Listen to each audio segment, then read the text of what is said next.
Lord, ani kami niining kautuhon, Lord, pangayoon namo ang imong presensya, Lord God. Lord, na paarawan sa ako ang anak ko si Juilin, Lord God, ikaw magaproteksyon niya dito sa Saudi, Lord. Lord, isafety ang iyang kinabuhi dito.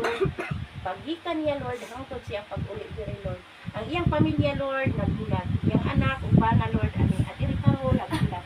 Lord, akong pangayoon kanimo ihanay nimo ang tanan kung unsay mga problema sa kinabuhi o sa pamilya, Lord, ikaw ang maghanay sa tanan, imo jud ang tanan, isalig na kung ang tanan diha kanimo.